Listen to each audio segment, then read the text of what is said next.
নিত্যদিনের কয়েকটি দারুণ কার্যকর লাইফ হ্যাক শিখে নিলে আর কখনো ঠকবেন না। নাম্বার 1, ছাতা নষ্ট হলে কি করবেন? ছাতার কোনো অংশ ভেঙে গেলে একটি বল পেনে রিফিল খুলে নিন। রিফিলের ছোট একটি অংশ কেটে নিয়ে লাইটার দিয়ে সামান্য গরম করুন। তারপর ভাঙা অংশের খাঁজে সেটি লাগিয়ে দিন এবং সুই সুতায় সেলাই করে নিন। ছাতা আবার ঠিক মতো ব্যবহার করা যাবে। নাম্বার 2, কাঠের ফ্লোরে বড় গর্ত হলে গর্তের উপর একটি টেপ লাগান, তারপর শক্ত করে টান দিন, গর্তটি বেশ ভালোভাবে ঢেকে যাবে। নাম্বার 3, ডেটা কেবল ফেটে গেলে লাইটার দিয়ে প্লাস্টিকের বোতলে ঢাকনা গরম করুন, গলে গেলে সেটা ফাটা জায়গায় পেঁচিয়ে দিন, ঠান্ডা হয়ে শক্ত হলে আবার চলবে। নাম্বার 4, জামার চেইন খুলে গেলে একটি কাঁটা চামচ নিন এবং চেইনের মাথাটি কাঁটা চামচ দিয়ে সহজে পুনরায় লাগিয়ে ফেলুন। নাম্বার 5, চুলের ব্রাশ বা চিরুনি ফেটে গেলে বা ঢিলে হয়ে গেলে কি করবেন? দই বা দুধের প্যাকেটের পাতলা স্ট্রো থেকে একটি অংশ কেটে নিন, ঢিলে ঢালা অংশের ভেতর দিয়ে ঢুকিয়ে দিন, শেষে লাইটার দিয়ে হালকা গরম করে শক্ত করে দিন, নতুনের মতো হয়ে যাবে। নাম্বার 6, চাবি ভেঙে তালার ভেতরে আটকে গেলে কি করবেন? একটি গ্লু স্টিক নিন, লাইটার দিয়ে গরম করে গলিয়ে সঙ্গে সঙ্গে তালার মুখে চেপে ধরুন, গ্লু শক্ত হয়ে গেলে আস্তে টানলে চাবির ভাঙা অংশ বের হয়ে আসবে। নাম্বার 7, আলমারির দরজা বন্ধ না হওয়া বা বেশি ফাঁক হয়ে গেলে কি করবেন? দরজার হিঞ্জ বা কবজার পিছনে একটি স্ক্রু দরজা ফিক্স করার জন্য থাকে। দরজা যদি ঢিলে হয়ে যায় তা টাইট করুন, আর সামনে যে স্ক্রুটি আছে সেটা দিয়ে দরজার ফাঁক নিয়ন্ত্রণ করা যায়। দরজা বন্ধ না হলে স্ক্রুটি উল্টো ঘড়ির দিকে ঘুরান,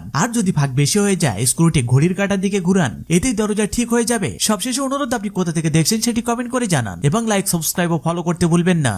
আপনিও চাইলে বানাতে পারেন কটন বাড দিয়ে এমন সুন্দর একটা শোপিস। কটন বাডগুলো লম্বা এবং আড়াআড়ি ভাবে একটার উপর একটা রেখে দিন। এভাবে কটন বাডের কয়েকটা লেয়ার তৈরি করুন।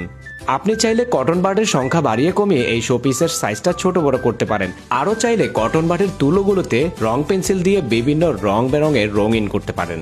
আর ভিডিওটা ভালো লাগলে লাইক, কমেন্ট, শেয়ার এবং পেজটি ফলো করতে পারেন।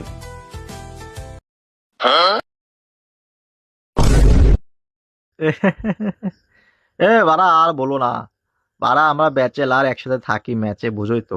আর রাতে একটা বিস্কুট নিয়ে এসে থুয়ে দিলাম যে সকালে পানিতে ভিজিয়ে খাবো। বাড়া চুদির ভাই খেয়ে ফেলেছে।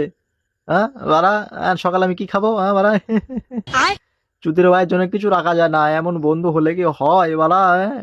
সব খেয়ে ফেলেছে বিস্কুট গুলো চুদির ভাই বাড়া। শালা চুদির ভাই বাড়া।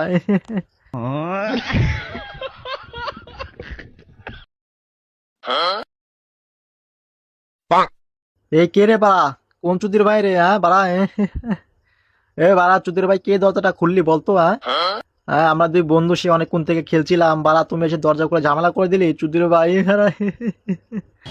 এখন কি হবে? বন্ধু বন্ধু, ওই যে সেদিনকে ওই যে জঙ্গলে আমি আর তুই এই মুভিটা দেখলাম, কেমনটা হলো বলতো মুভি? হ্যাঁ বাড়া, সে লাগছিল না? হ্যাঁ ওই অ্যাক্টিংটা তো করছিলাম দুইজন দুই পাশ থেকে বাড়া। হ্যাঁ বল বল এদেরকে বল বাড়া। বাড়া কি করে ফেলেছিস রে? দেখ বাড়া, মজা করছিলাম দুই বন্ধু। হ্যাঁ